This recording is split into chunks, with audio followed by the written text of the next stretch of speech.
When when it's time to begin, it's on the Rewind to Raw with John Pollock and Wai Ting. The A-Team that makes sense of these things we see in the ring every week on TV. It's Rewind to Raw for Monday night. Download it Tuesday morning from the Post Wrestling site. It's Rewind to Raw for Monday night on USA Now on the John and Wai Take the Mic.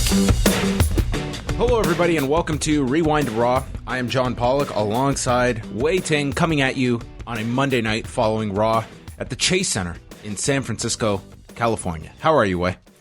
I'm good. The Chase Center, the new home of the Golden State Warriors. Wow. Yes.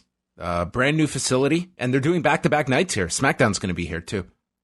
Okay. Cool. Interesting. I only know this, like, my one kind of, like, sports fact of the year because of the Raptors. That's all. Okay. Is it they were playing here by the end of the season? No, right? no, they weren't.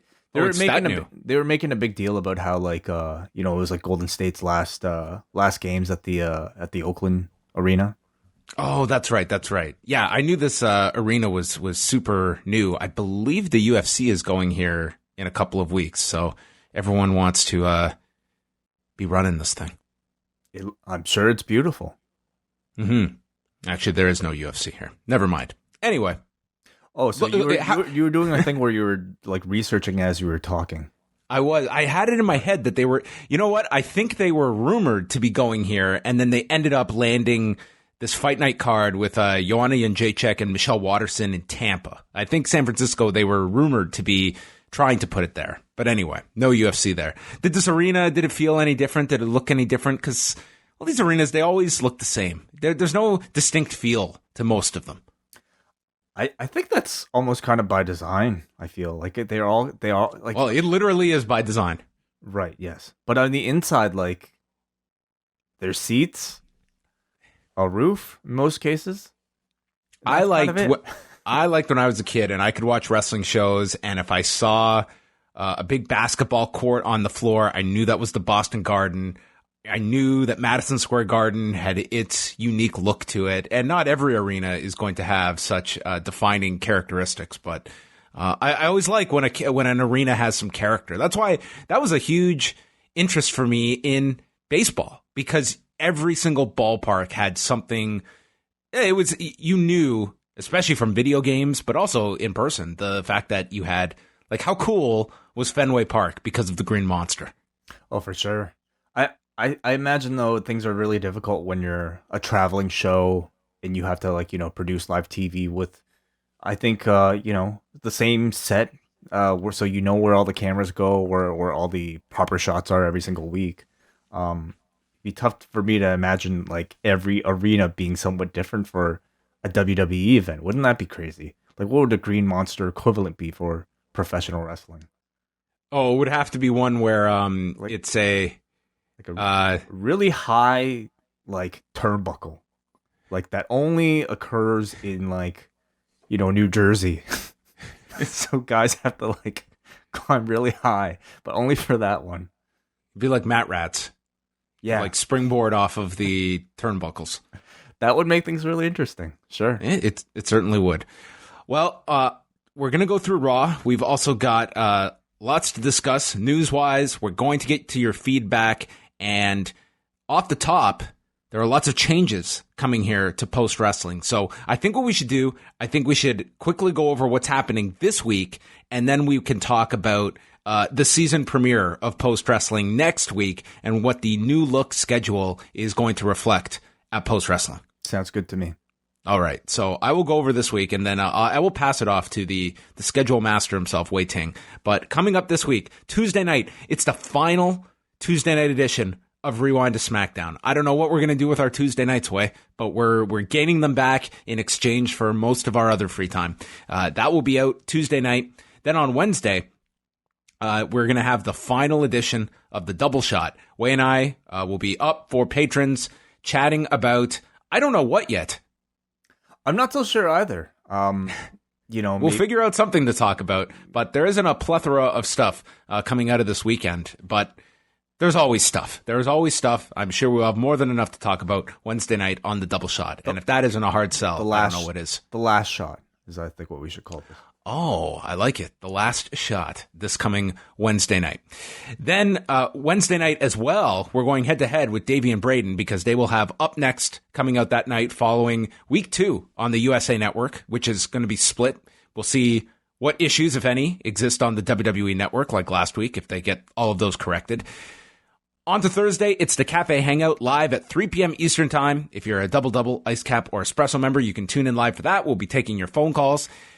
Then we move to Friday, Rewind Away, number 45. And for all of you people that have been clamoring for us to have some older reviews, well, fear not, we are going back. We are turning the dial back 33 years. But we aren't going very far. We're going literally 20 minutes from my house to, well, what was Exhibition Stadium, which exists no more, from August of 1986. Paul Orndorff versus Hulk Hogan in front of 64,000 people. Yes, I'm really excited to talk about this one. Mainly, maybe coming off of all of our arena talk, I'll have plenty of thoughts about this Exhibition Stadium, which no longer exists, but, is very much, I think, etched in the memories of many people who live here. And we're going to hear from our good friend, Dan the Mouth Lavransky, on that show because he attended this card, and we're going to chat with him for a couple of minutes about his memories of some of the chaos of being in the crowd at this show. Lots to discuss. I'm looking forward to this one. Have you started the big event? I have, yes. It's like only a 2-hour show, at least like the version that's on WWE Network. But like, I find myself really taking a lot of time with this one because I have to like do a lot more like Wikipedia searching for a lot of these names and thinking about what was the actual match, what was the storyline that occurred. So it's actually a bit of a longer watch, I have to say, but I think really interesting. How about you and I do the voices of Gorilla Monsoon and Luscious Johnny V for our review? I don't know if I can pull that off. You can play Gorilla, and it's really easy because anytime you're pausing, just refer to what a happening this is. I could do that, sure. It is a happening. Mm-hmm. Oh, let me tell you something, Wai. I don't know what is going on here. Oh, Luscious Johnny V. You should do all the voices, including Ernie Ladd. Yeah, Ernie Ladd is on commentary for this whole show. There's parts where you think he's disappeared, but he is there as the third man. If you want to talk about the 3-man booth, we've got one coming up August of 1986. So you can check that out on the network. And especially for any of our Toronto listeners, if you so happen to attend this show, I would love to get some feedback for some of our older listeners up on forum.postwrestling.com. The thread is already up there. So looking forward to chatting about that one on Friday. Friday night, I'll be back with Mike Murray. We're going to do a review of the ROH Death Before Dishonor pay-per-view. Are you coming over to watch that one with us, Wai? I'll think about it. Because it's Friday, and maybe I'll have to get used to watching wrestling on Friday nights. It's a good primer for it, yes. And then Saturday, the return of Nate Milton. It is the Rocky Maivia Picture Show, and his review this week, Get Smart, the 2008 classic from, you guessed it, Dwayne "The Rock" Johnson. Very cool. All right, so that's what's coming up now. So let us now flip over to next week. We're going ahead, and we have been talking about a lot of the changes. The wrestling landscape is greatly changing, and you know what? We have to keep up with the times. We have to maneuver our schedule around to reflect all the new programming that is being brought out. So some changes, some additions, some subtractions. Wai, do you want to take it from here and let everybody know what Post Wrestling is going to look like beginning next Monday? Yes, absolutely. Thank you, John. Well, not much changes, I would say, for the most part, but with the addition of a brand new show on Wednesdays, and I'm talking about AEW Dynamite, which we actually have a name for, comes a bit of a shuffling, I would say, for a lot of our shows. So Monday nights / Tuesday mornings for most of you listening, Rewind to Raw will continue to exist at this point. And then the changes don't really come until Tuesday, which is where we will start to move Rewind Away, Ask Away, and our MCU reviews. So basically our Patreon shows that are typically out on Friday, we will now release them on Tuesday evening / Wednesday mornings. And you'll understand the reasons, I think, as we go along with our schedule. Because Wednesday, very happy to announce that we will be debuting the brand new Review a Dynamite. Is that what we're going to go with, John? That's the tentative name, unless someone gives us a better suggestion over the next 9 nights. Open to suggestions. How about that? But yes, we're not tied into anything. Review of Dynamite. That is our AEW Dynamite review show that'll come out Wednesday night. And for most of you probably listening on Thursday mornings, that'll be right there, ready for you on our free feeds for everybody. Actually, the one other option, someone did throw an option to me of Wai EW was another suggestion. So maybe we can throw that to the people. I don't know about that one.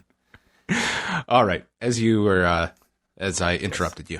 Thursdays, we continue to do our weekly live show, Thursdays at 3 p.m., called the Cafe Hangout, where up until this point, we've welcomed any patrons from our $12 and up double tiers. So double iced cap and espresso. They've been great times. We've really been enjoying them. We've built a really nice, intimate community.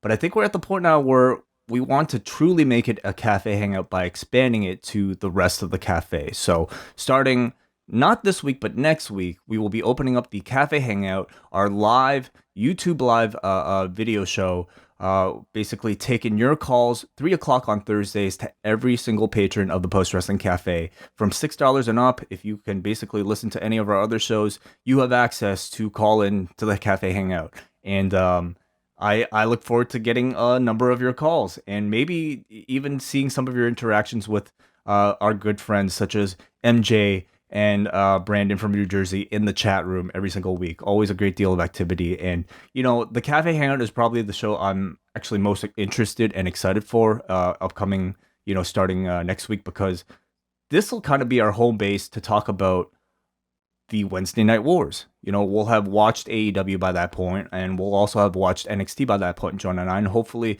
many of you guys will have as well, and we'll be talking about our reactions, comparing both shows, what you liked, what you didn't like, as well as any other big news in the wrestling world, Thursdays at 3 p.m.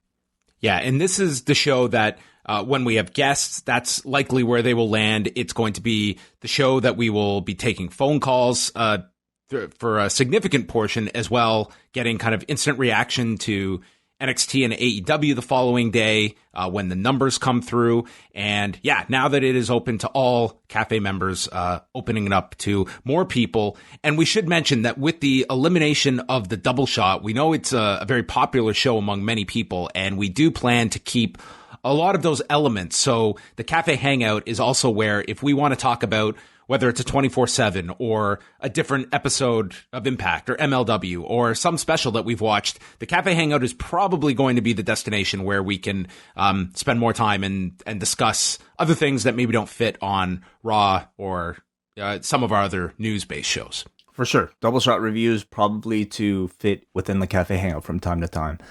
So as usual, though, if you're not a Cafe patron, worry not. We thank you simply for paying attention to us.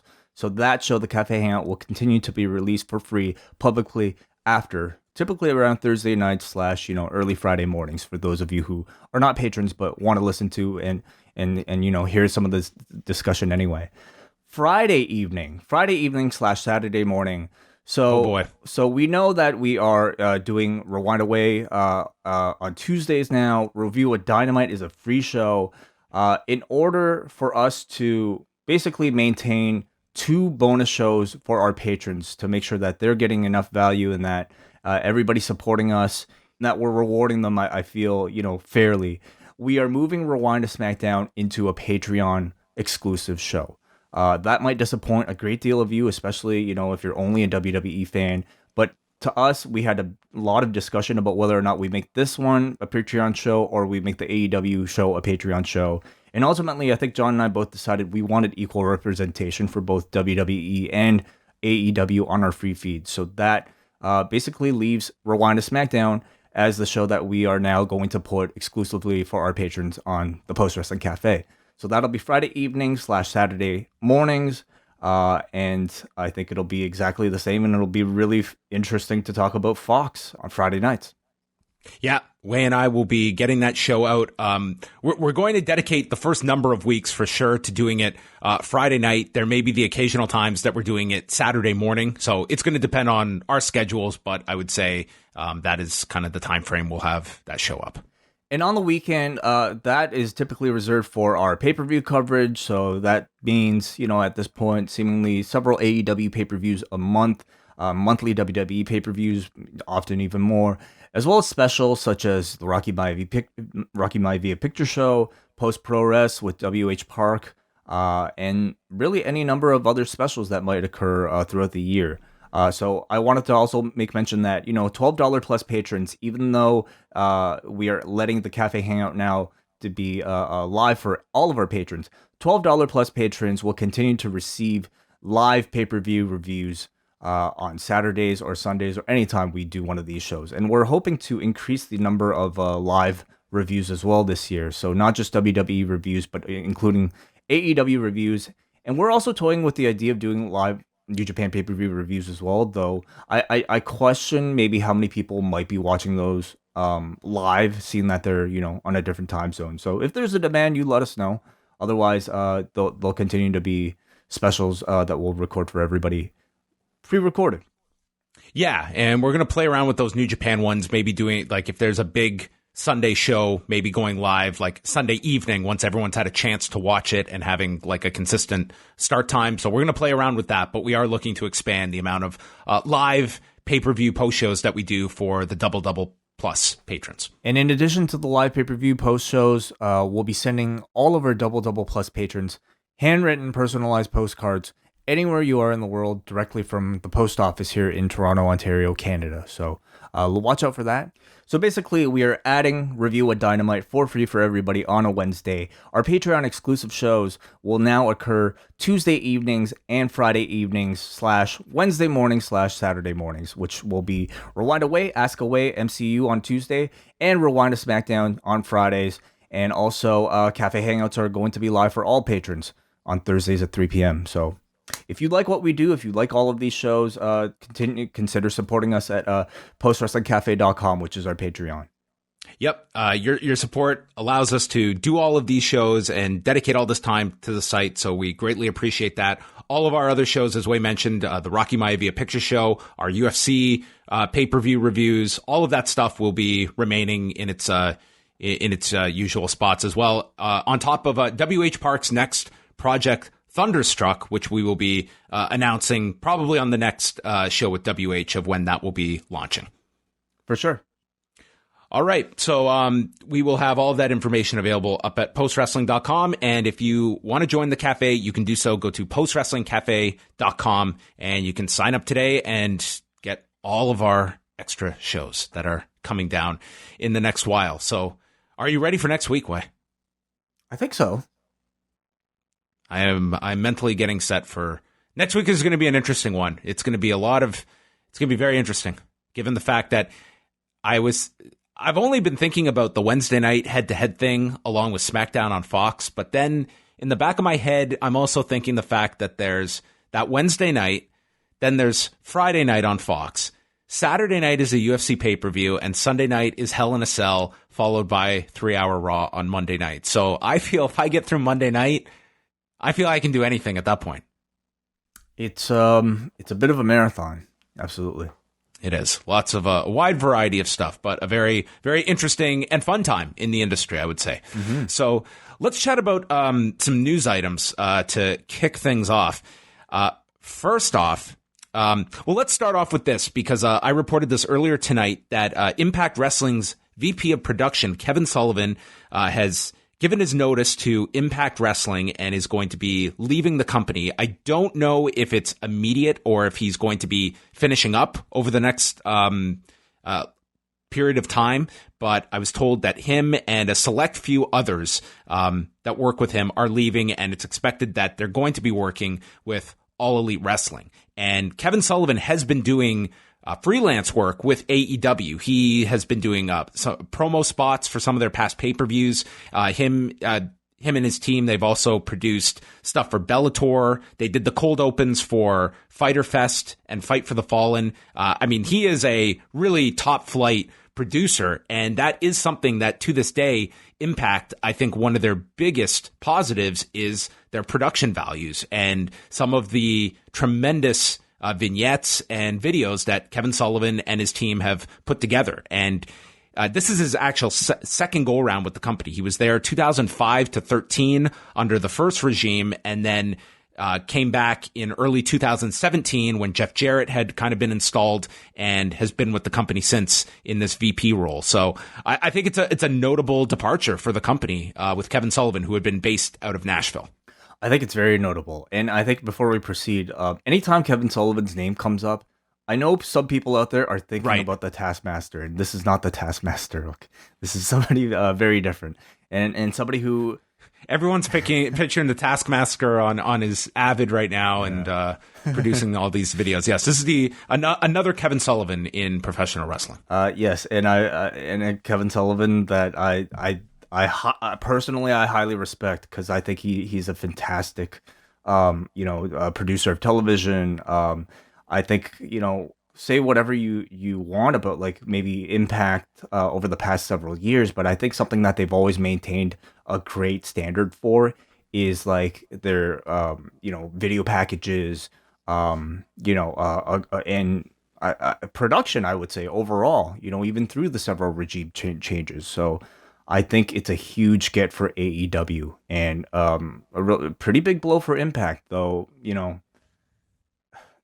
They have a whole, I guess I was gonna say, like, they would have had a whole staff of video producers. Well, I was just gonna say, like, with all those Access firings, like, you would figure that there were a lot of people in there that could have potentially assumed like these vacancies as well. I mean, they do have their Toronto-based office, but I mean, like, there's only so much bandwidth that some of their current producers can maintain. Like, they're still doing all of their regular work, and then the idea of taking this over, I think it's going to be a big transition, and it'll be interesting to see once this transition occurs, how their production changes, if at all. We'll find out.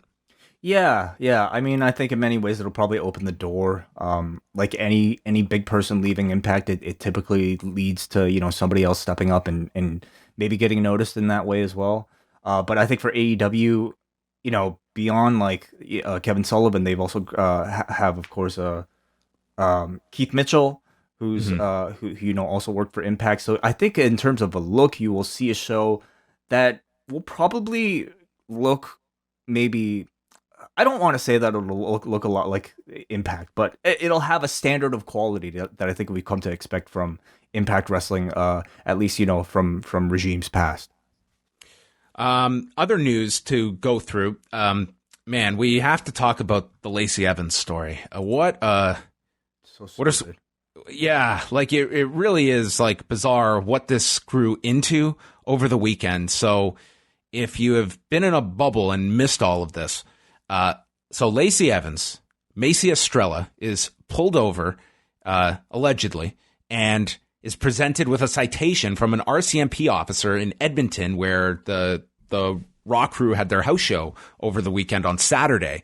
And we see this video of the citation being presented and Evans pretty much cutting a promo on this guy in character.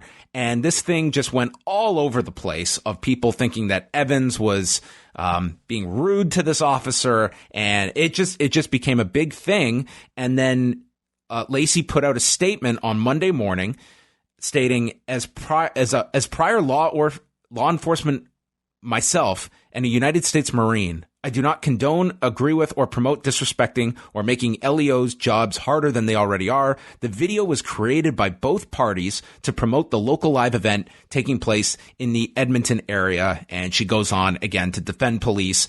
And then in a separate statement to CTV News in Edmonton, she's explaining what her character is and says the general public now believe this interaction was real when the officer and I plan to start recording and have him walk up again with the citation in hand. And this, I guess we forgot, is this making sense, Wai? I hope I am recapping this, because it makes sense. It's just disappointing. That's all. Well, it's disappointing that we have to get to the point where we have to explain in minute detail exactly how a wrestling angle might have taken place. Yes, and then I guess all of this was thrown for a whack because CTV in Edmonton also spoke with someone by the name of Corporal Chris Warren, who said in regards to Evans' statement about it being planned was, "That's news to me. I know the original traffic stop was legitimate, and I don't have any further information at this time." Which to me, as I read these two statements, I think I have a pretty clear picture of what happened here, that she was legitimately pulled over for speeding, and she asked the officer to do something here. And I think that that's kind of what they did here. Seems pretty obvious to me, sure. Like, and the amount of time that has been spent on this. Now, you can have a separate discussion about whether police officers on duty should be doing pro wrestling angles. I mean, that's fine for you to complain about. I don't.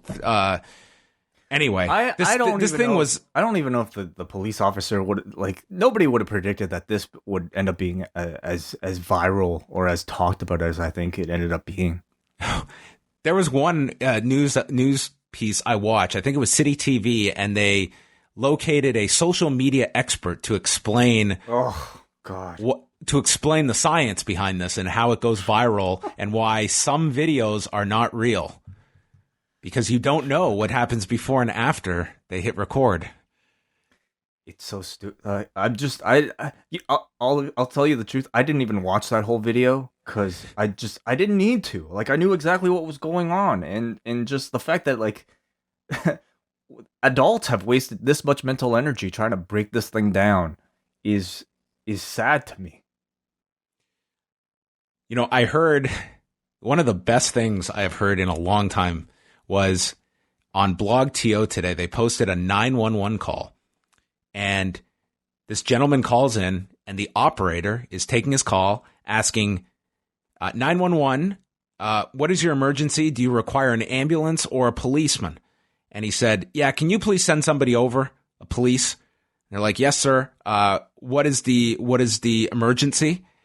And he goes on to explain that at the restaurant he is at, you see, he is allergic to tomatoes. And last week, when he ordered his chicken sandwich, they mistakenly put tomatoes into his sandwich. This week he returns, they put tomatoes in his chicken sandwich again. And you're listening to this, and the officer or the operator interrupts him to say, oh, so you're saying there is no emergency at all. Please do not call with such frivolous complaints to 911. And she hung up on him. It's good. Great. Awesome. I think some people should have their 911 privileges revoked. Maybe that guy. I think that, you know, maybe in your lifetime, it's like you get X amount of 911 calls in your life, so use them wisely. I don't know if you can police that. It used to be when I used to have to drive a lot downtown and people are just constantly honking. I thought, like, you know what? Let every car, they get 100 honks in its lifetime. Like, think about how many times I can tell you in my life. Okay, I've been driving since I was 17 years old. The amount of times I have honked somebody, there is no way I have hit 30 times in my life. Wow. I would be maybe hovering around 30 tops. Like, I'm not a honker. So what do you do? I guess I'm not saying you never honk, but there's no reason you need more than 100 honks in the lifespan of a car. I think it depends where you live, depends where you're driving, and how often you're driving, and maybe your own particular driving style as well. But I'm not so much for that idea, John. I'm waiting for all the feedback to my suggestion right now. This is one of those where I think no matter what I say for the next hour, this will be the 3 minutes that I'm going to regret even watching Raw and doing a detailed review of it, because it's going to come down to 2 minutes. So what happens to the car once you're past 100 honks? It just get a new car if you need it. Maybe you can pay a certain amount and then you can get your honks restored. But you're going to think twice about it before you just frivolously honk at people like a maniac. Well, at least I speak for myself. I don't frivolously honk. But I will. So honk. You'll be fine. Well, but I feel like I probably hit 100 already in my lifetime.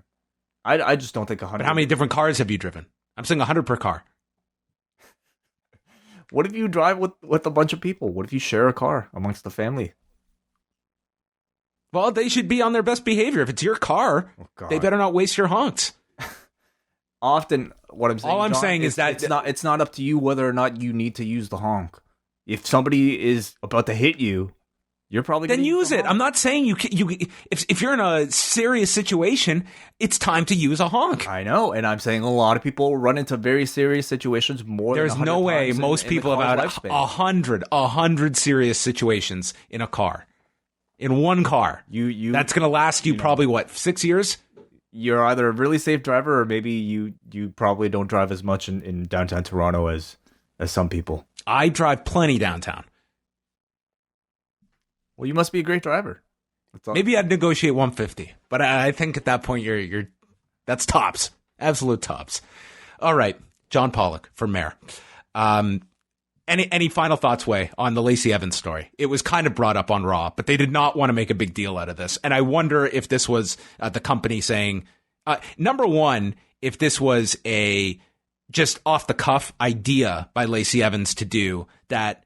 I don't blame her at all for trying to get, something fun going. I think this was planned. Like, I'm going to get a ticket today and also try to get a cop to do a sketch with me. Well, the way she worded it, that it was created by both parties to promote the local event. I mean, that makes it sound more coordinated than I imagine it really was. It was probably, hey, I'm a WWE wrestler. Do you mind if you just issue me the ticket and I can send this on my Twitter? Yeah. Sure. And we see Lacey Evans is I think the type to, be pretty present on social media, doing her character. She does a great job of it.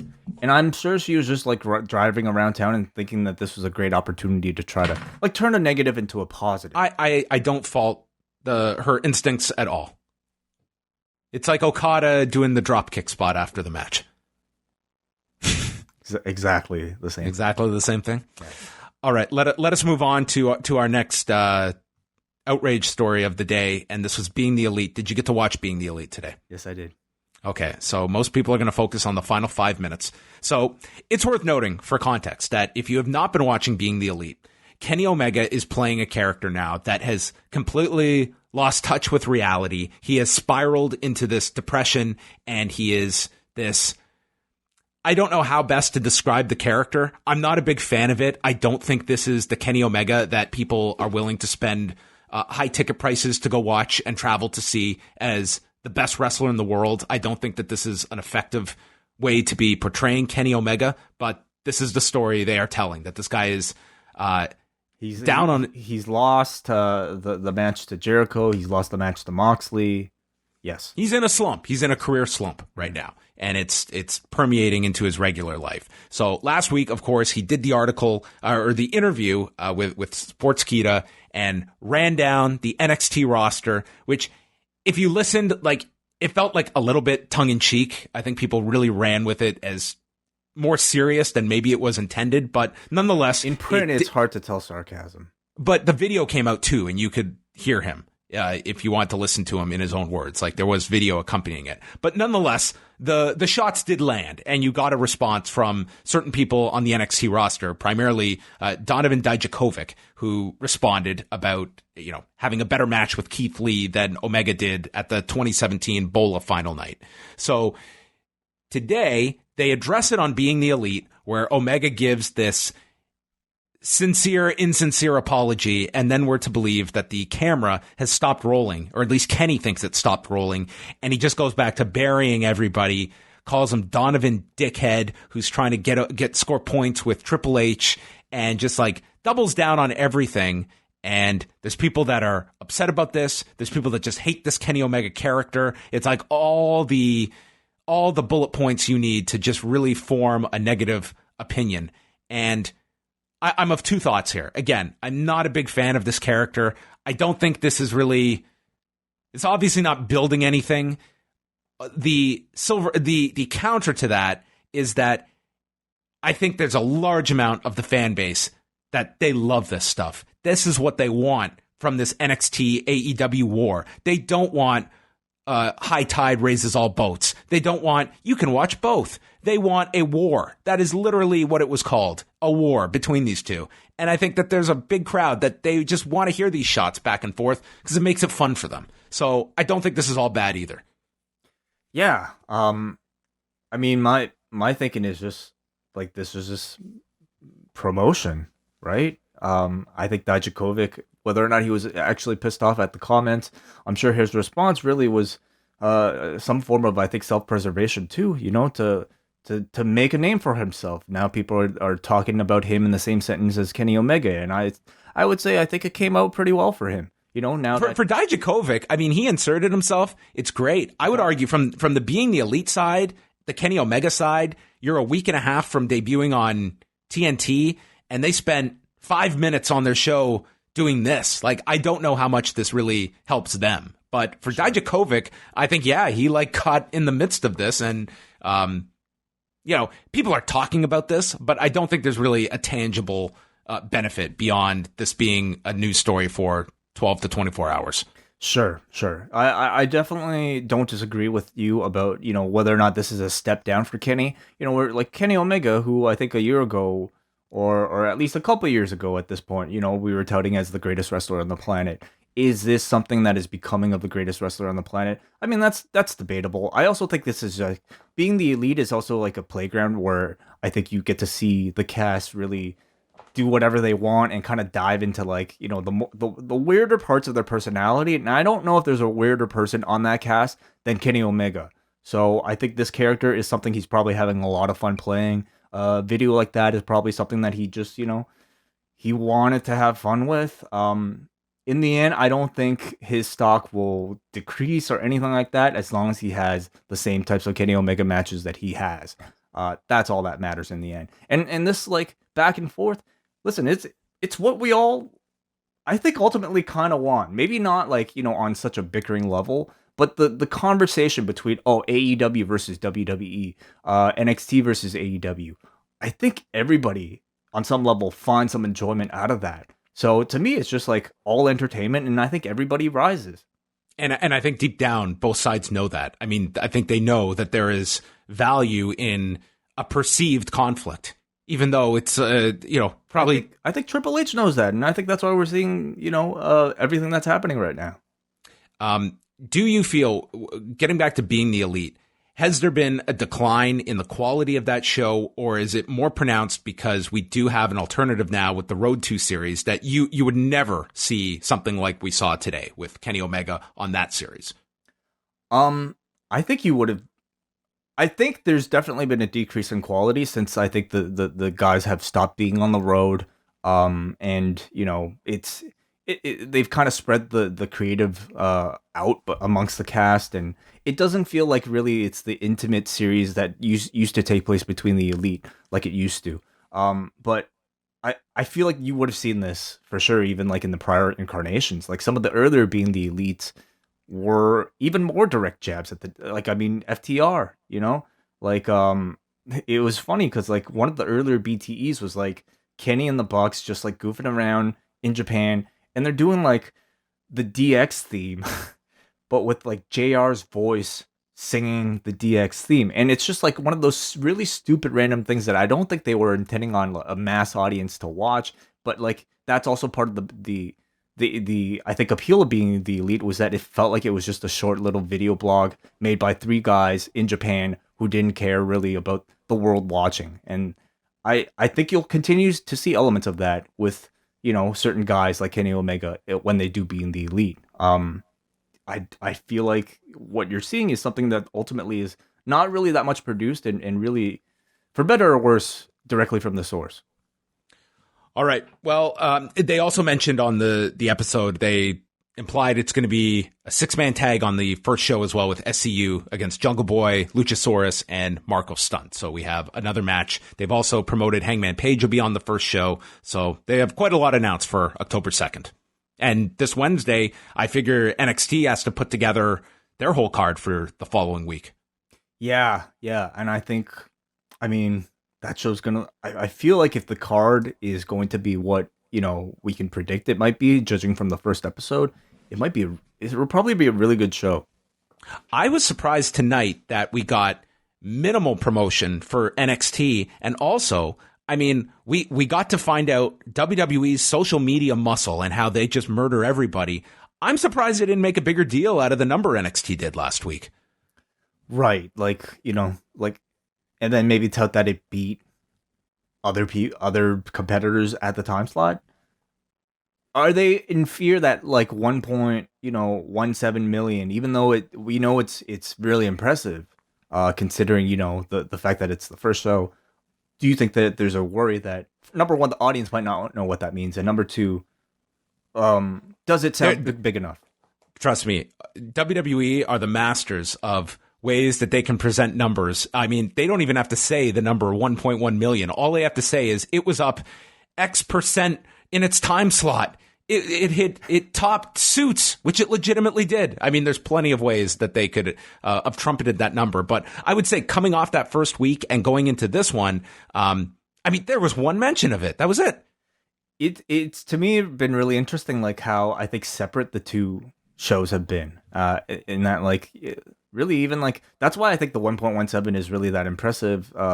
Beyond, like, it's the fact that we never really saw that much promotion for it on. No, and maybe it's overstated about what that big push on Raw means for that audience. But next week will be the curious one because they've got a lot to promote next week. How much does NXT with the AEW launch figure into next week's Raw? The problem is, though, you're talking about a week where WWE has to promote like Fox. Yeah. Well, also this season premiere, which is what this Raw kind of spent the bulk of its muscle promoting, Hell in a Cell as well. So, how much promotion are you going to get for everything when you have like so many different things? All right. All your news you can go check out at postwrestling.com. Oh, there was one more item I wanted to sneak in here because we didn't talk about it on Sunday, and I wanted your reaction. Glow renewed for a fourth and final season by Netflix. Really happy to hear it. As I'm sure anybody who's been watching Glow is. I think I'm happy for the fact that they even get a final season because a lot of shows don't. They just abruptly end. And the fact that it's ending, I've been a fan of it, but four is I think good. It's time. I think it's time. Like, we're talking like 40 episodes or something like that. That's a good length to, I think, say goodbye to these characters, complete these story arcs. Not everything should last forever and overstay its welcome. I agree with you. I thought when I heard that, I was like, that's you get one more season. This would be a very abrupt end after they had set up so much stuff, but now you can go into this season where you can wrap up everything, and I think 4 seasons is a very good run for what they got out of this. I was not, I like many people, really enjoyed season 1. I didn't think it was going to end up getting this many seasons out of Netflix, and it's received critical acclaim. I'm glad they'll get that one more season, and yeah, I presume it'll be around the same time it came out this year, around, I guess it's kind of fluctuated between June and August, but somewhere next summer is probably when you'd expect this to come out. Mm-hmm. All right, let's get into Raw from the Chase Center. Show started off with Seth Rollins coming out, and he went over last week's attack by the Fiend, but was quick to bring up that he had been mugged by 5 dudes last week beforehand. And then, all of a sudden, he has the living embodiment of a nightmare this close to my face. And I had no fight left in me, and I just had to close my eyes and hope it was a bad dream and I could wake up. But I realized it's not. When he describes the imagery that way, like, I could see exactly what they're going for at the end of these shows, because it does kind of look like it's Seth Rollins, like, tucked in bed, trying to, like, he's like a little child, basically, tucked in bed and, like, sweating because he just had a big nightmare. And that's Except he's a grown individual. Well, yeah, that's really how it comes across. What if he had to, like, lay in the corner and scream? What if he had to do that? That would have been ridiculous, right? I wonder if that was... I mean, I was not expecting. I think, from what we even got here, though, This almost felt like they had to... they felt last week Seth did too much selling and looked too weak, that they had to give him an out here. You think so? Because he did the exact same thing on this. Well, that's why the end of this show was so perplexing to me, because it felt like they spent the first 5 minutes of this promo explaining Seth out of that scene last week. Because he looked very weak for your top babyface that looked like he was cowering in fear to a man with a Halloween costume. Right. I think the idea of having your champion, be afraid of this thing called the Fiend, I don't think that's a bad idea. Maybe just in execution, there's something There's characters that can display fear. I don't know if Seth is that guy that you would want to put in that spot. It's very tough to present that as you are scared of the person opposite you. Now, do you say that due to like Seth Rollins' acting ability or just the fact that he's the champion? A bit of both. He's not a good actor, and he is this would be Bret Hart like trembling at Papa Shango trying to perform voodoo on him. Right. Would that have gone well? Like the thing is, the Fiend is, like I don't want to say the boogeyman, okay, but or I don't want to say the Sandman either, but you know what I mean. He's like a creature from your nightmares, and it requires almost your hero to kind of like sell as if that was the case. Like, what is, I think, a good way to do that though in the context of a professional wrestling event?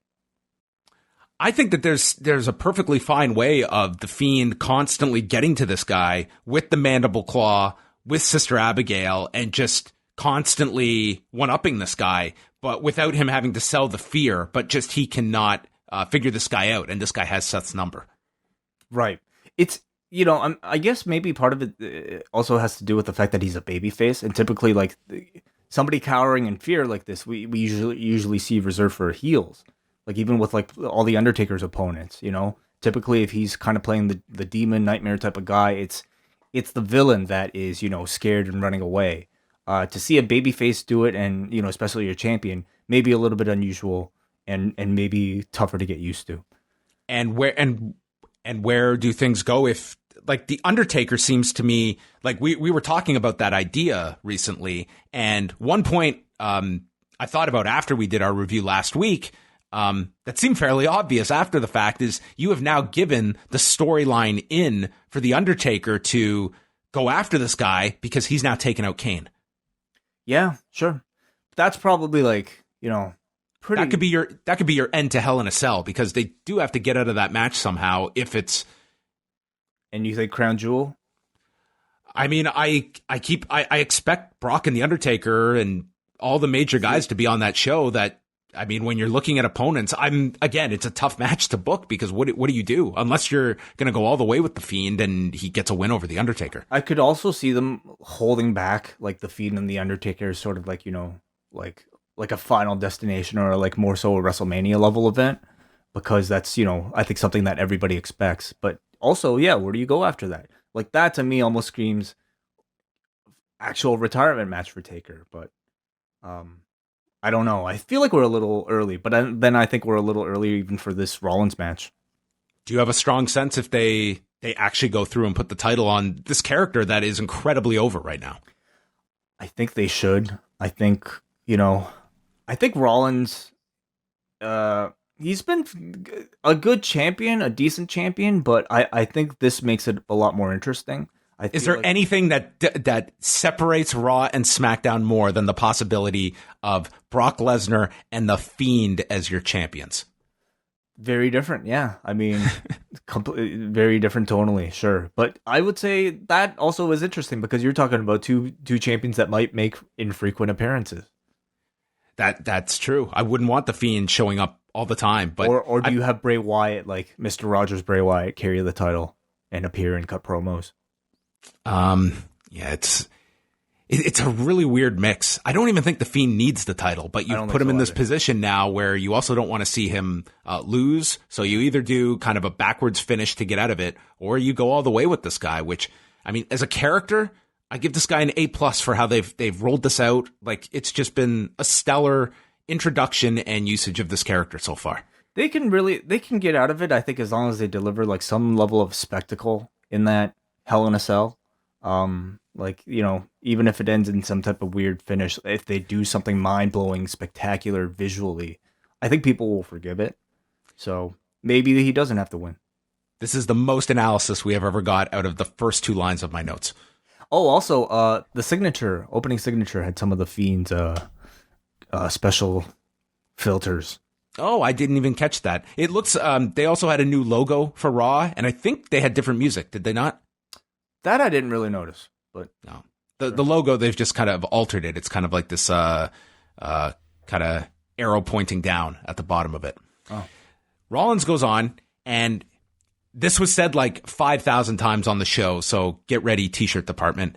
Seth Rollins survives and prevails. Oh. Like, they drive it so hard that, like, I get it. You want to sell t-shirts, but man, it just makes it sound so uncool. And then, like, of course, at the end here, he like added "burn it down" too. So, yeah. I'm gonna survive, I'm gonna prevail, and I'm gonna burn it down. He said, just "No one obnoxious." Well, I mean, you know, you're not only surviving, but then your goal is to make sure someone else doesn't survive. It's like very vengeful. He said no one gave him a chance against Brock at SummerSlam or against Braun Strowman at Clash of Champions. He had the fight of his life. He's going to do the same at Hell in a Cell. Braun interrupts, and he said, if you have something to say to me, say it to my face. And he said, I don't run around like Mr. Rogers playing psychotic games with puppets. And he blamed Seth for losing the tag titles and said, you hoped that I wouldn't get a rematch. Rollins denies saying this and said, I have a lot on my plate, and what I said was, I'm glad I didn't have to fight you anytime soon after Clash of Champions. But now I want to fight you, and they set up a match for later tonight. Yeah. Nothing nothing like a good, game of broken telephone to set up a main event. It would have been hilarious if Braun just said, oh, I'm sorry, and just walked to the back. Yeah. I do have to say, I really have to credit Seth for, like, in this segment, remembering a lot of stuff. This shit. He had a small flub here when he mixed up, like, Clash of Champions with Hell in a Cell, but I give him a hard pass because, like, imagine having to, like, fit in, survive, and prevail, and, like, all this shit with the nightmares, and then having to make sure that you mention specifically where you face Braun and where you face Brock Lesnar, where you're about to face Bray Wyatt. I mean, Jesus, like this script must have looked really, really dense. First match was the Viking Raiders against Gallows and Anderson with AJ Styles in their corner, and thankfully Domino's Pizza brought you this match. So there's a power slam by Ivar onto Anderson, and then Eric slams Ivar on top of him, and Ivar does the flare flip into the corner like he was Adrian Adonis at CNE. He gets distracted by AJ, and then Gallows kicks him from the apron. Referee Derek Moore then ejects Styles, and as he's going up the ramp, Cedric Alexander attacks AJ, and they fight to the back, and that sets up the commercial, and clearly the continuation of the Cedric Alexander program. So it looks like they are continuing this, and potentially Cedric finally getting something over on AJ. He wasn't beaten to a pulp here by AJ. No, not this time, but I mean, we shall see at the pay-per-view. I'm honestly surprised that the feud is continuing, not because I don't think Cedric is worth it, but because they booked Cedric so weak in the past week and a day. So I'm surprised that they felt like that was good booking in order to build to another match at this point. They come back, so AJ's gone. They're stomping Ivar in the corner. He gets out of the corner with a seated senton, tags Eric. He hits a knee strike to Anderson, and then the running double knees in the corner. Ivar gets pulled down by Gallows, and Eric then kicks out of a spinebuster. There's a boot of doom. Magic Killer gets stopped, and then they hit the Viking Experience onto Anderson. Eric takes out Gallows with a suicide dive, and Ivar pins Carl Anderson. I thought this was a pretty entertaining match between these two, and we finally got the Viking Raiders. They got a 2-segment match. I thought this was a good TV tag team match for sure. Yeah, we've seen the Viking Raiders have a lot of squash matches, but this was probably, to me, like their first substantial tag team win. And I thought they looked excellent here. A match like this, I think, does a lot to establish themselves to an audience. A great looking, unique offense for two big men. Ivar, looked great, but so did Eric here too, with I think a lot more of the high flying. I think they work so much better as baby faces that it's so obvious watching this style that they should be baby faces. So, how can you boo a man who's like 300 pounds and does cartwheels? So I don't know what they were thinking if they were, leaning towards the heel direction when they first began. I thought the right team won, but it's kind of unfortunate because I think the OC2 are still in a position of needing to be established. They just got new theme music. Did you notice that? They did. They came out to a brand new theme. It sounded all right. It was good. Yeah. Whatever. It's whatever. But it's just kind of too bad, because they're hardly, I think, an established like threat in the tag team division, I would say, despite like having just won the titles that easily. But I think the Raiders are it's time for them to like get that big push. Yeah, so especially the ending sequence here, it was very entertaining. Charlie interviewed Robert Roode. He said he pinned Seth Rollins at Clash of Champions, and when the title is on the line, the results will be absolutely glorious. And we should mention off the top that they're promoting the Fatal 5-Way for later tonight with all the different participants being interviewed throughout the show. Like on paper, seeing Robert Roode like amongst this crop really kind of makes you question, like, why Robert Roode and why not Dolph Ziggler if your excuse is that he's a tag team champion. But they brought up that he pinned Rollins in that tag team match. So I thought it was like good follow-up and good justification. Michael Cole did a sit-down interview with Becky Lynch, and she said she wants Sasha Banks to be on a hot streak. After WrestleMania, she left the SmackDown Women's division the best it's ever been, and then came to Raw, where it was in ruins after Ronda Rousey had gone through everyone. And it's brought up by Michael Cole that Sasha Banks has been in a Hell in a Cell match, and Becky just throws that point in his face and says, yeah, and she didn't win, did she? Cole then asks, what a question this was. Are you worried about Bayley being around ringside at Hell in a Cell? Think about that line. Yep. Thought about it, yeah. Becky says the cell will keep Sasha inside. She said the goal, the idea of the Hell in a Cell is not to keep Bayley out, but to keep Sasha in, is what she said. So is she implying that she's going to let Bayley inside the cell for the whole match? No. She's saying, so what's there to worry about? She's saying Bayley's going to... It's not about, she's not worried about Bayley getting in. She just doesn't want Sasha to get out. Yes. And then she said how Sasha, her vicious chair shots last month were designed to take her out of the game. And now Sasha's going to get her chance at Hell in a Cell. Yeah. Not much new was really said. I thought, this just kind of adds a little bit of anticipation. I imagine next week is when they'll really drive this one home. Rusev. Week 2. Okay, explain to me. Did they say like whether or not he was the dad or that he wasn't the dad? Renee said there's no chance he is Maria's baby daddy, and they pretty much just dismissed it as a storyline point. That's what I took from this. And no follow-up on that whole thing, by the way. Nothing. Okay. They weren't even on the show tonight. How confusing was that last week?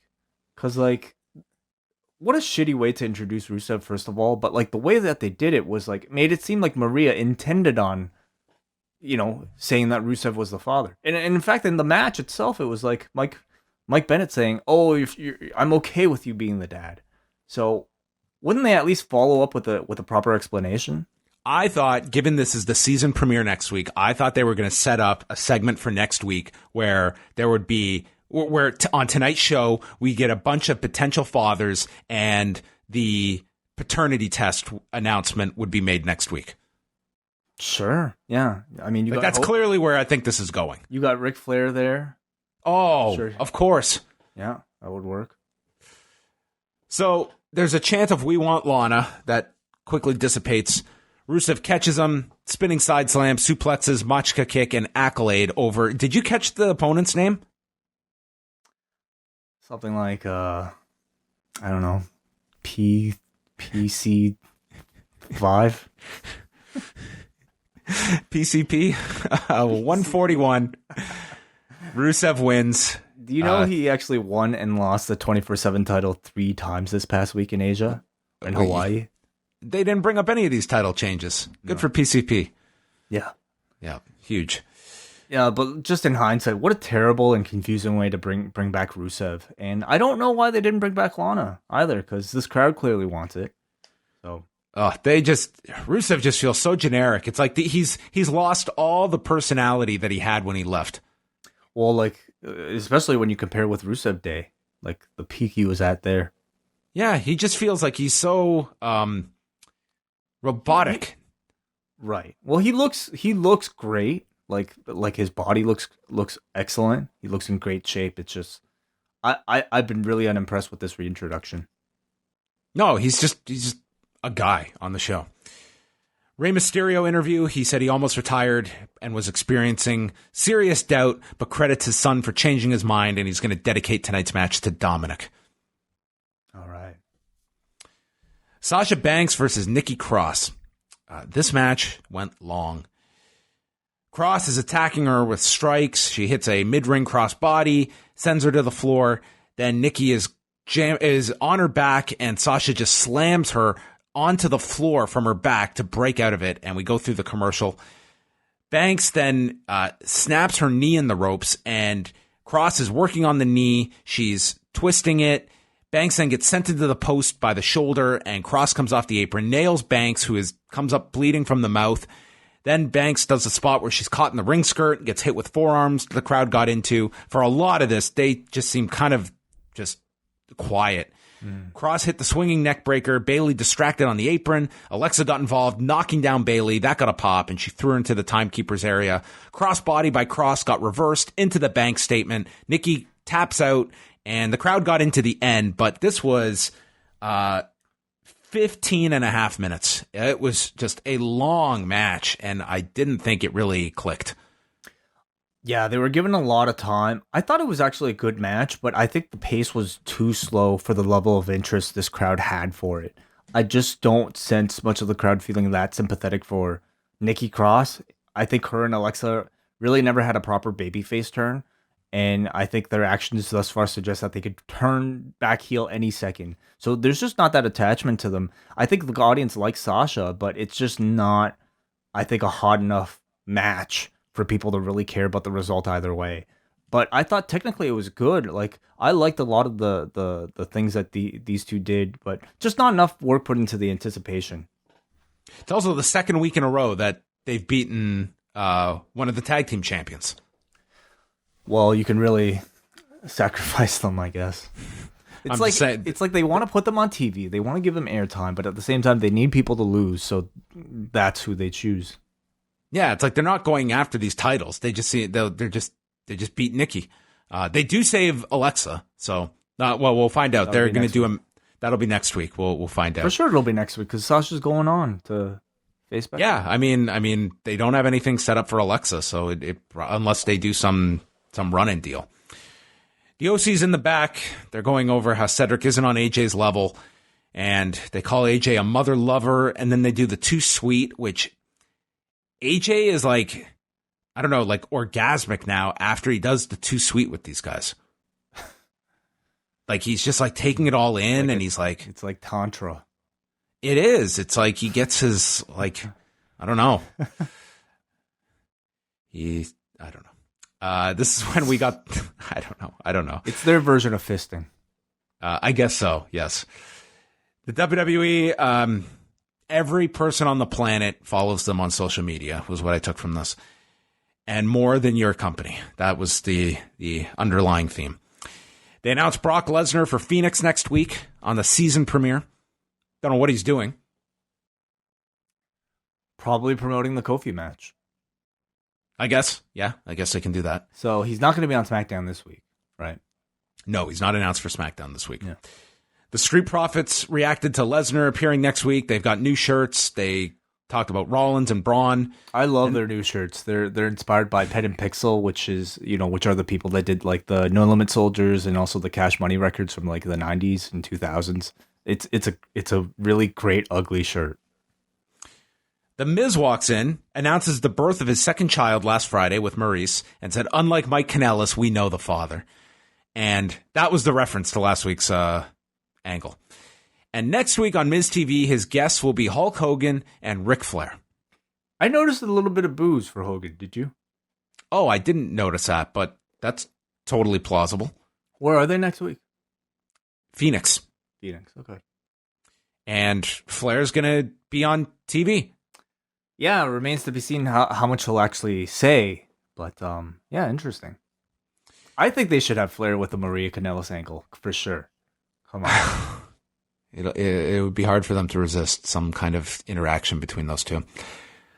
Lacey Evans comes out. They joke about the crooked law enforcement in Canada, and Renee disowns Edmonton and says Edmonton is not her people.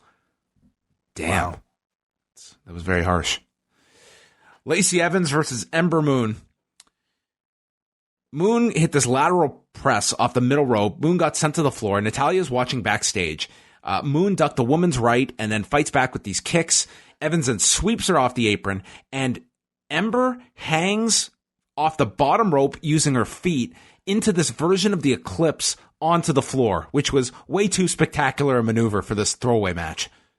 They were doing a lot of really cool stuff using the ropes, and I'm including Lacey there too. She did like a really nice swing drop kick. We saw like this match. Like, they were really kind of being really creative. Well, we got a very creative finish here because the woman's right sent Moon off the top turnbuckle, and then Lacey went to apply the sharpshooter, and it seemed like she needed to be charged for speeding here because I think she went too fast with her setup because she like fell over and onto her knee here and got the tap. 5.5 minutes as Cole gave a legendary call. It wasn't pretty, but it was effective. And Renee said that using the sharpshooter was, quote, despicable. Definitely it's a bit of a JRism for sure. Sharpshooter aside, I felt like these two were, employing some pretty cool offense I hadn't really seen before using the ropes and the apron.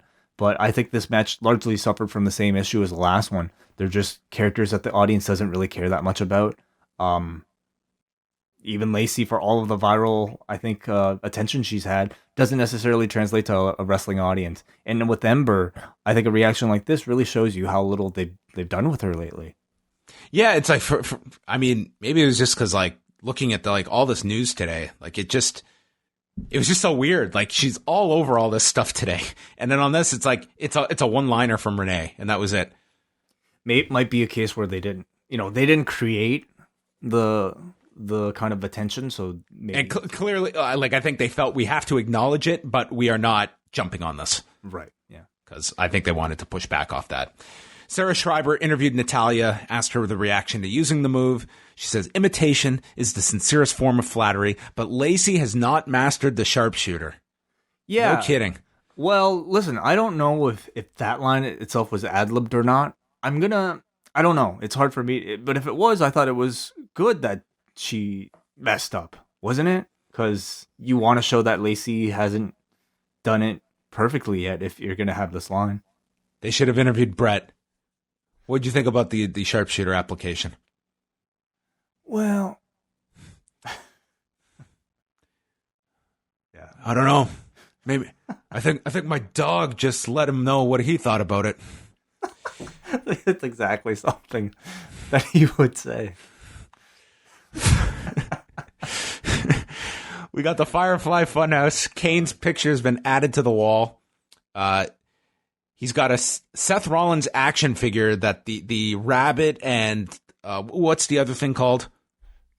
Huskus are fighting over. And he says that if you love something too much, it makes you weak and makes you vulnerable to negative feelings like disappointment, neglect, and loneliness. And given the fact that this was about Seth Rollins, I thought this was like a reference to Becky. Okay. For what point? But I don't know if that's just the fact that he said if you love something too much, it makes you weak. So I don't know. Is he going to attack Becky Lynch next? Well, I don't know. I thought there was a hint of that here. But then he says he knows what it's like to be abandoned by those you care about. And the rabbit says that he doesn't want the Fiend to hurt Rollins. Bray says maybe he wants to protect Rollins and snaps the action figure in half and says sharing is caring. And he gets a demonic look on his face before laughing and saying, "See you in hell." So we know that this is not voodoo because Seth did not come out with like his ribs all taped up, keeping them together. No. Yeah. And he didn't. Yeah. So what meaning did you gather from this beyond like, what you I think about being abandoned by those you care about. I think that was the direct setup for our angle with Braun at the end of the night. Oh, right. That's right. And what does he mean by like the Fiend wants to protect Seth Rollins? He wants. Well, I can't give a solid answer because all these angles are forcing Seth to act in a certain way that is not protecting him. So it's been the opposite effect. But he hasn't really laid his hands on. Well, he laid his hands on him at the pay-per-view, didn't he? He took him out at the end of that. Right. Okay. Well, I'm sure it all makes sense to him. Remember, like 11. Maybe he's just a really protective worker. Oh, okay. Of course, yeah. In wrestling, you're supposed to protect your opponent. That makes sense. Yeah. You remember 11-15? Yeah, that 11-19. Or was it 11-19? Yeah. Which again, like if that was a fan theory about the Undertaker, but with the Kane attack, like there are these breadcrumbs that give you a logical explanation for the Undertaker to pop up out of nowhere, and it makes sense. Yeah. At this point, I mean, who knows? I haven't heard a better theory for the 11-19 than what we heard that night about the Undertaker's debut. So beyond that, I don't know what these numbers could mean. Well, maybe he'll be tweeting something on November 19th. November 19th. What night is November 19th? It's it's a Tuesday night. Maybe he's going to join us on Rewind to Raw that night, or Rewind Away. Yeah. Yeah, it must be. Or MCU reviews. Yeah. Sure. Can't wait. They recapped last week's NXT, but couldn't even get through the promotion for this week's show because bigger things were happening. R-Truth and Carmella ran down to the ring to cut off the promo. Carmella pleads with them to stop chasing them. They've been on the run for months. Carmella is too stressed, and she can't keep doing this. But it's all a ploy because she rolls up R-Truth and pins him as Michael Cole yells, "It was a double cross." And Truth just celebrates with Carmella. Now the women's locker room empties. So apparently this made no sense. This was open to both genders from the get-go, and we've seen women win this. Yeah, pregnant woman. Yes. So Carmella and R-Truth leave through the crowd, but the female geeks that we were introduced included Dana Brooke, Sarah Logan, and there was someone else here. I think the Iconics were there. I thought I saw one of them. Okay. Yeah. Well, there you go. That's your female 24/7 crew. And the men were kind of stuck looking like, oh, what are we going to do now? Because they can't possibly pin Carmella.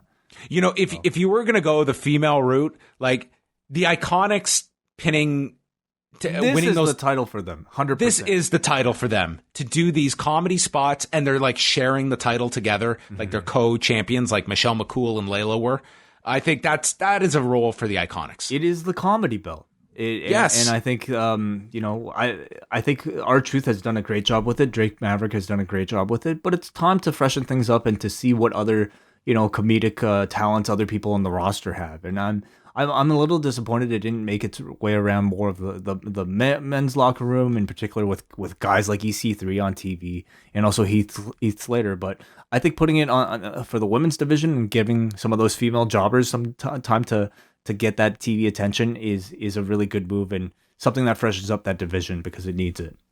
Transition of the night was watching these women chase after Carmella for the title, and then we cut to the back to Sasha Banks and Bayley, who did not break a sweat going after this title. Banks just says she'll be the only woman standing after the Hell in a Cell match. Yeah. And Bayley's not doing anything, right?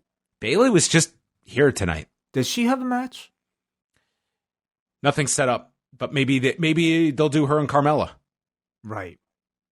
Which they are doing that tag match on SmackDown. It's Sasha and Bayley against Charlotte and Carmella coming off of last week.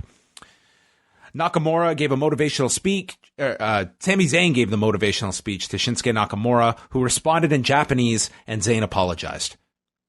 He's been doing some Duolingo. Yeah, perhaps he wants to unify the Intercontinental title with the Heavyweight Championship too. Oh, yes. Baron Corbin comes out in his King's outfit. I guess he invested in a new crown and a remixed version of his theme. Yeah, they've added like synthesized horns like to his theme. I don't hate it as an intro, but then like they do the thing that they do with the mashups that are just like really sloppy cuts into like this new horn thing. That sounds really bad. So he's out, and he says that the match will be short and then never has to wrestle anyone under 5'5" again. And under her breath, Renee calls him a D-bag. Ouch. King Corbin versus Chad Gable. Renee says, Chad Gable was an Olympian. But Michael Cole says, yeah, but he's not King of the Ring. Okay. 1A, 1B. Gable catches him with an arm drag, drop kicks the knee. Corbin goes to the floor. Then Gable gets thrown onto security over the barricade to set up the commercial. And then Corbin's in control. We get the full Nelson chinlock treatment. Gable runs into a big boot. The crowd is booing him, but it's a very slow match. Corbin spins around the post on the floor, comes in and takes the Kapu kicks from Gable, who anytime Gable got some fire, the crowd got into this guy. But as soon as it turned off to Corbin, it was like, okay, back to normal. And this just went on and on. Isn't that the point? I just felt like a lot of disinterest when Corbin had the heat here, and it was a lot of it. I will just cut to the chase. I did not think they recreated what they had last week here. But Gable comes back. He hits this German and hits the top rope moonsault for a near fall. His moonsault is gorgeous, and the crowd is chanting for him. Then Gable counters End of Days, applies the ankle lock, and the place gets hot. They think he's going to win, and Baron grabs the scepter to hit him for the disqualification and beats him with the scepter. This went almost 15 minutes. Mm-hmm. I agree with you, John. Not at the level of their previous match. Not as much action. It was a much slower pace.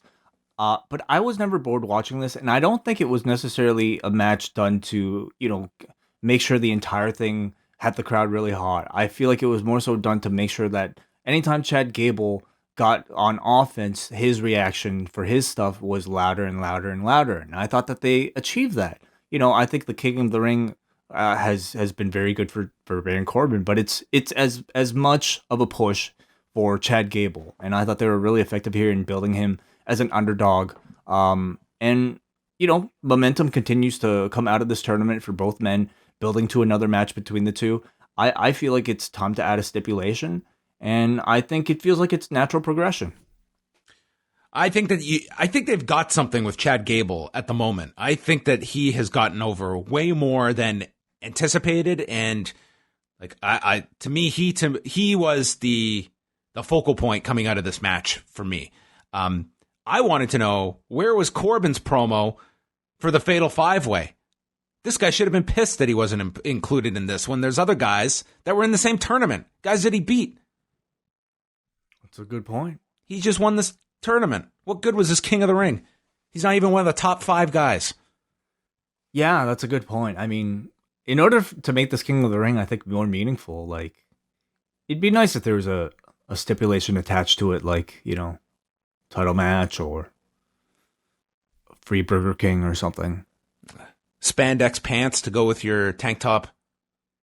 You can win gear as well. You can improve your gear. Oh, yeah. Okay. Get a whole makeover, courtesy of the company. The company covers the tab. Yeah. AOP promo. We're back in the room, and they say they're going to... people are asking, who are AOP? Well, we're going to show you who you are. So all of a sudden they get up, they exit the magical room, and they go out into a new place, the lobby, the hallway, and they just attack 2 random dudes, and then they return to the room and said, now you know why no one will fight AOP.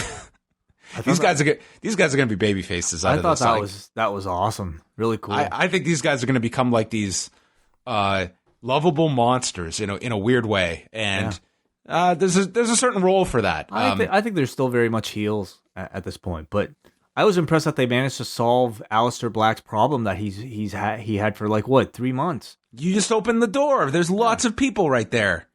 So this room has coincided with Aleister Black. I guess maybe he was evicted. His rent ran out. Schreiber is with Ricochet and is asked about winning this match, and he says it was weird, Wai. It was like talking to you, because if I had a nickel for every time Wai has said this line to me, everyone has a chance to soar and defy the odds, and a win here proves that superheroes can be real, and my time has come. They're trying really hard to make this guy like a real kid's action star, but it is really goofy. Yeah, his delivery is really not the best. And I think it requires like really great ability in order to make certain lines like this sound natural. And Ricochet, I think, is still very much working on that. Like the Street Profits sound cool. Yeah. Ricochet does not. Yeah, I don't think the Street Profits. I would be willing to bet that the Street Profits probably don't have people like, writing word for word what they're supposed to say. But Ricochet is probably somebody who needs it. Because can you trust, I think, the guy to like improvise something like this? I don't know how much he's given the opportunity to. But it's very short. Like they keep his lines very quick. He doesn't get the long drawn out promos, and maybe that's for the best. But anyway, Fatal 5-Way was next. AJ Styles, Shinsuke Nakamura, Ricochet, Rey Mysterio, Robert Roode. It's all single elimination until there's one remaining. Ricochet and Rey work together, and Rey hit this Asai moonsault while Ricochet hit a Fosbury flop on the opposite end to set up the first commercial break. Roode and Styles then had a mini TNA reunion, double-teaming Ricochet. I think tops 5 guys chanted TNA in the crowd. And it ended with a breakup where Styles hit Roode with the Pele kick. Nobody was chanting Fortune, Fortune. Oh, so clever.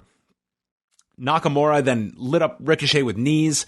Rey and Ricochet have this showdown. They have a brief interaction where a spinning DDT is blocked by Ricochet, and then Ricochet hit the recoil to Roode, but Nakamura hit Ricochet with the Kinshasa, and Ricochet was the first one out.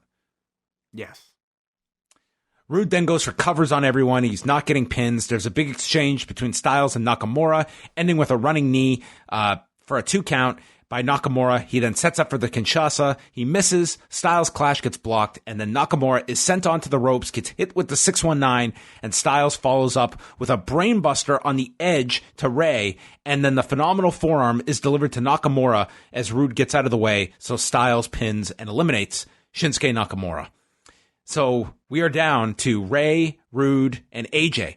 But Roode immediately eliminates AJ with the glorious DDT, and Wai's pick is going to the end here. Robert Roode. Were you on the edge of your seat, or did you fall? I don't know if I made any picks, but yeah. I thought for sure you had your money here on Roode. The glorious DDT gets countered by Rey. I actually thought Roode looked really good here with Rey in particular. Oh yeah, I think they all looked great. Yeah, I mean these were all.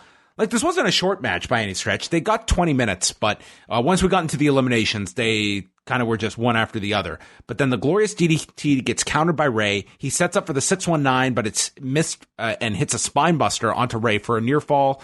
Glorious DDT is stopped. He hits the 619 and the splash off the top. Rey gets the big win, but more importantly, he's a great father because he dedicated this to Dominic and he won the match. Yeah, I'm happy for Dominic. Oh my God, could you imagine if Dominic's in his corner next week and then as Rollins is fighting Rey, the Fiend goes after Dominic. Hell yeah, that'll be great. That'll be awesome. And then Dominic goes to the dark side. He's Tyler Fullington, leaving the Sandman to join Raven. That sounds wonderful. It sounds like a fairy tale come true. Oh, that's a real Fiend storyline, taking someone's kid away from him and putting him under his mind control. But then you got to have Rey versus the Fiend. You going to do that? You could do that. Do Bray and... But there's no way Rey can beat the Fiend. Or there's no way they would have Rey beat the Fiend. No, he'd lose, and then Dominic would just be possessed forever.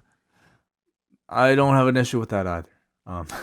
Anyway, I thought this was an excellent match. I thought it really delivered. There were a lot of great moments, but I do think the guy who stood out, and probably by design, was Robert Roode. They gave him a pinfall over AJ Styles, and they let him be the final 2. So it was a great deal of spotlight put on Robert Roode that allowed him to feel like he belonged in the upper mix, without actually even having to win the match. So he's got a pinfall over Seth Rollins, and now he's got a pinfall over the Intercontinental or the U.S. champion AJ Styles. So he's just lining up these title shots. I guess so. Yeah. I mean, if they recognize this is ghetto style booking.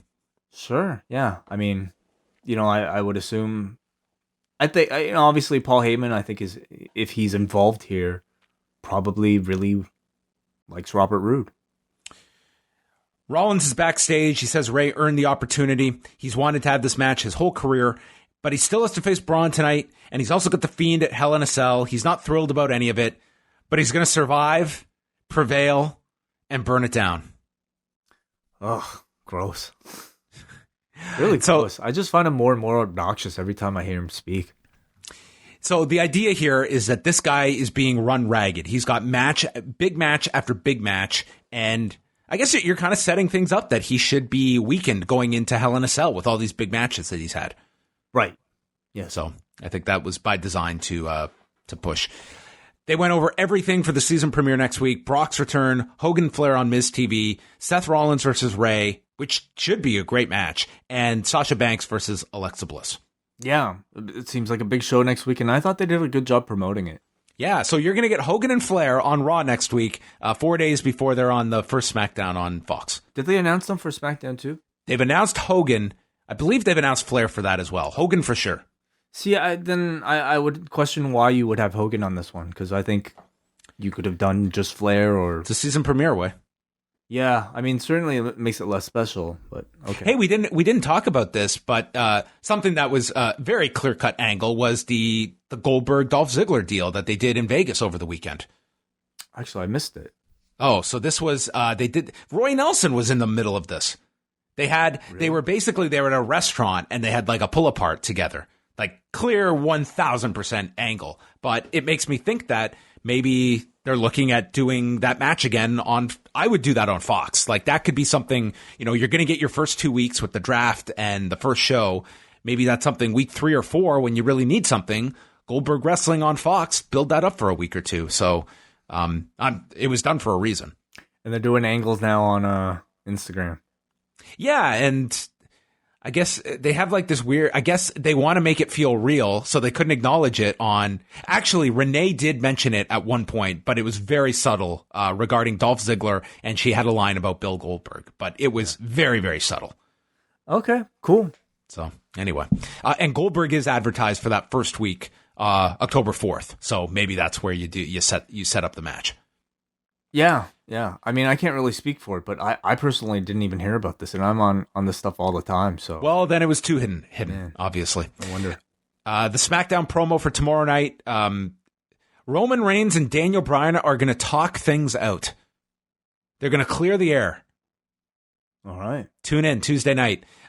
They also said Shane McMahon is inviting Kevin Owens to sort out their lawsuit. Reed set up their match. The video package for this was hilarious. It's like the most dramatic, type of voiceover talking about Shane McMahon has been served. Legal documents. They didn't mention the women's tag match, but that was promoted online that we mentioned earlier. Seth Rollins, Braun Strowman, non-title match. Braun was just hitting all of his shoulder blocks. Rollins fought back. The pedigree got stopped, so he's incorporating that one on the regular. Strowman's knee got wrapped around the post. Rollins hit a blockbuster. Frog splash ×2, but Braun kicked out. Stomp gets stopped, and then the power slam's avoided. Rollins hit a pair of suicide dives, but then on the third one, he stumbled and got caught. And then there was a running shoulder tackle to Seth. Power slam onto the floor, and he's going for another power slam in the ring when the lights start to turn off for the Fiend, and you just hear Braun yell, "Where are you?" And the Fiend appears, puts the mandible claw onto Strowman, and then he crawls towards Seth, and I quote, "Ah! Ah!"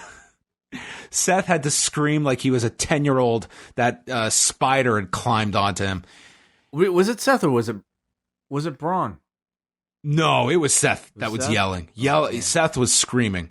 And then he goes back to Braun and applies the mandible claw. And the lights go out and it goes off the air with the Fiend's laughter. Oh, sorry, I meant Bray. I thought I heard Bray be the one that was screaming, but... I'm almost positive it was Seth that was the one screaming here at the end. Right.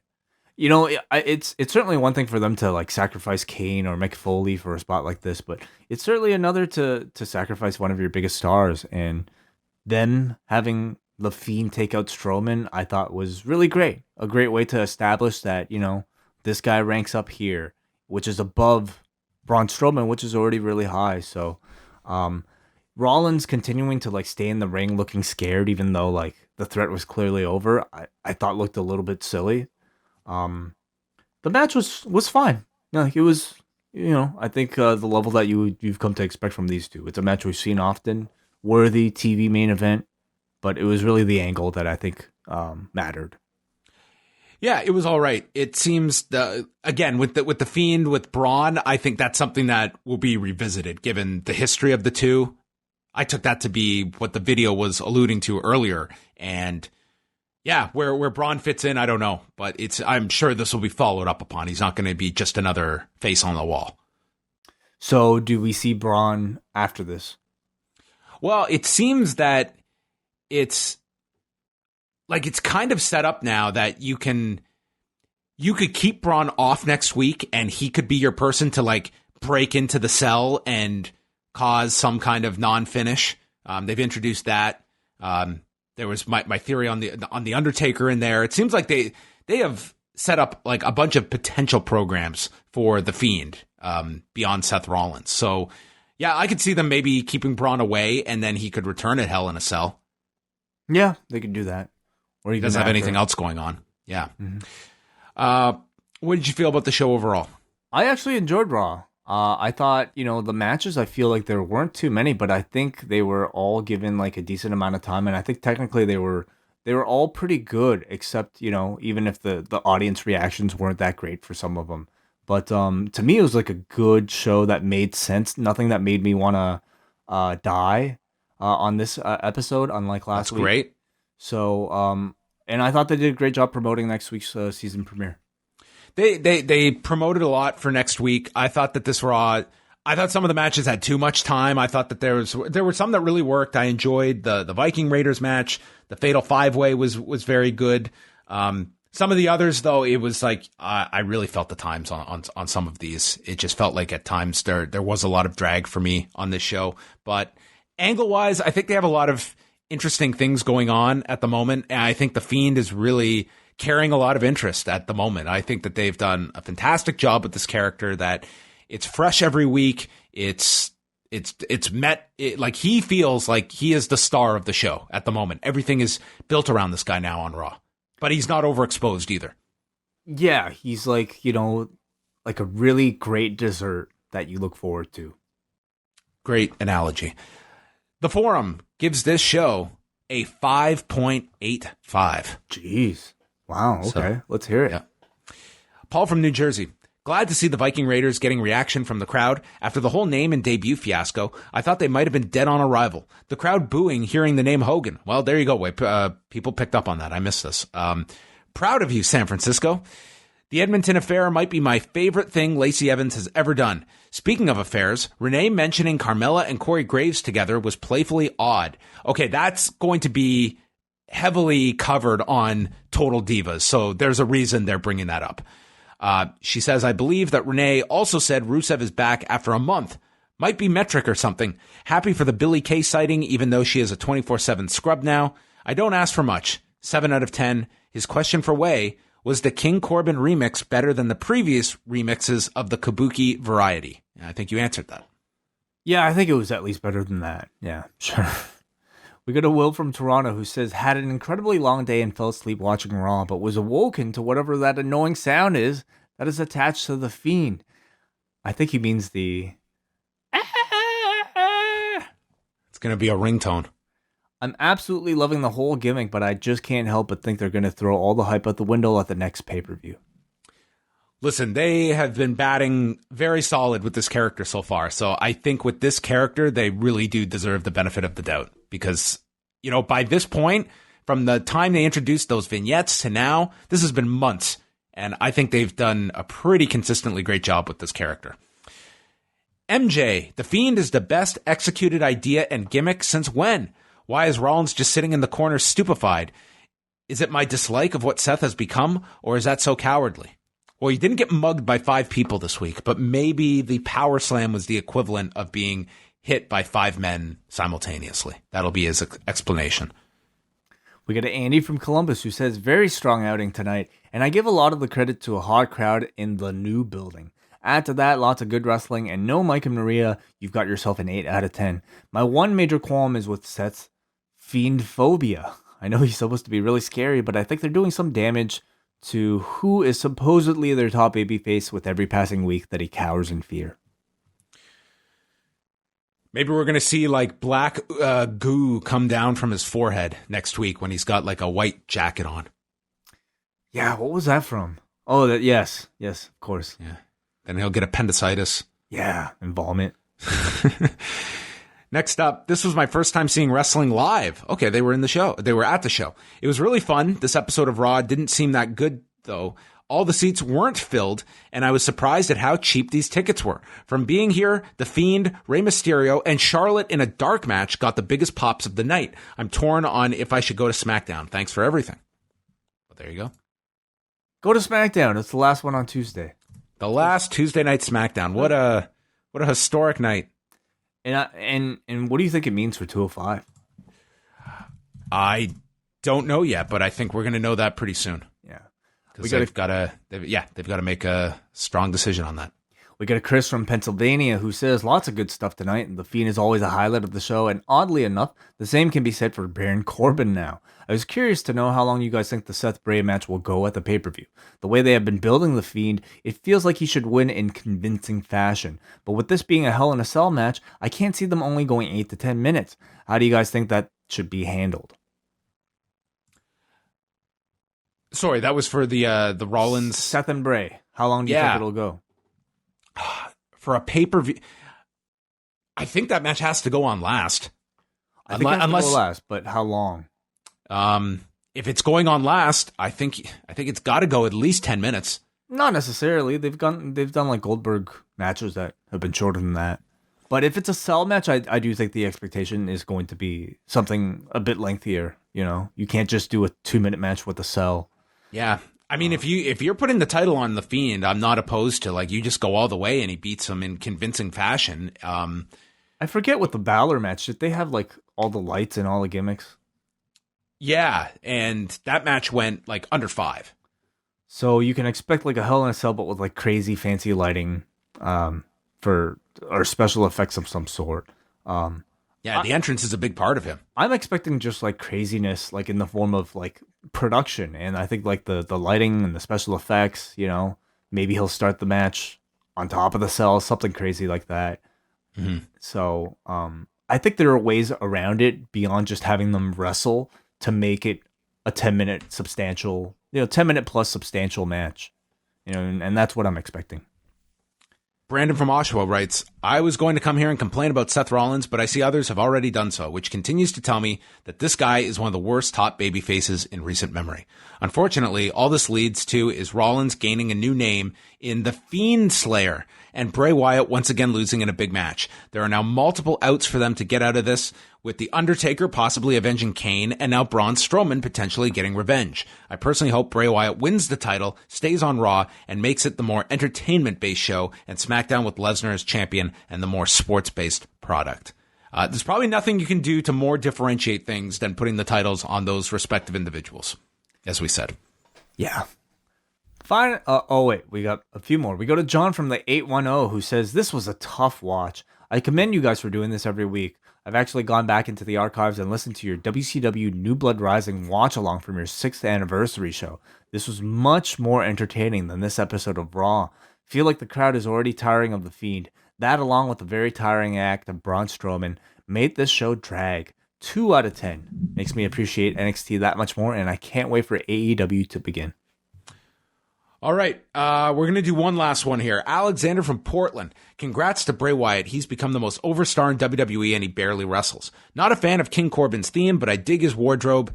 The commentary, though, made too many Game of Thrones references. Very excited for AOP. Curious why they initially were given Drake Maverick when they're both good promos. Very fun show overall. His question, with Lesnar getting the title shot from Kofi, where do you see Randy Orton going next? I can't see that next program for him on SmackDown, but he's such a utility player that I don't want him drafted to Raw. Personally, I would love to see him go to NXT and have a storyline similar to Cesaro and Zayn. I do not see Randy Orton going to NXT. I guess it's up in the air. He could end up on Raw or SmackDown. He's not tied to anyone now, but I do hope they keep I do like the pairing with the Revival. I really do too. And, can we think of any other like trios? I think Randy versus Ricochet might be a really interesting program, or even Randy like Chad Gable. At this point, I feel like there are a lot of great baby faces for Randy and the Revival to feud with. Like you can even do, like War Raiders with the Revival now. So I think there are a lot of possibilities, and I would probably look towards like moving Randy and the Revival. Actually, are they going to stay on SmackDown now because they're the champions? So, yep. Yeah. They need to explain all of that stuff for next week. Like sorry, we are 2 weeks away from the draft. So right. They do have some time. But I think you do need to explain how this draft is going to work so people can anticipate it and kind of come up with these scenarios and such. And as far as AOP goes, I mean, I think we've seen that they can cut promos in this environment, but maybe they were at that point largely untested in front of an audience, and maybe that's where they thought Maverick was going to come in. But clearly, both teams, both Maverick better apart. Yeah. All right, well, that's going to wrap up the season finale of Rewind to Raw, but next week will be the season premiere, so you don't have to wait very long. No summer season of reruns. That is it, though. We'll be back on Tuesday night for our final Tuesday night edition of Rewind to SmackDown, but that show is not going anywhere, just moving to a new night of the week. Are we going to have do we have to invite all the stars from the past for our first Rewind to SmackDown? Sure. And we'll write sketches for all of them. They'll all be like a minute long, so they won't get time to get over or leave any lasting memory, but we'll fit as many people as we can onto one show. Yeah, anybody who's ever co-hosted, you're welcome. All right, that's going to wrap up the show. So thanks to everyone for listening. Of course, go check out postwrestling.com, postwrestlingcafe.com, and we'll speak with you Tuesday night.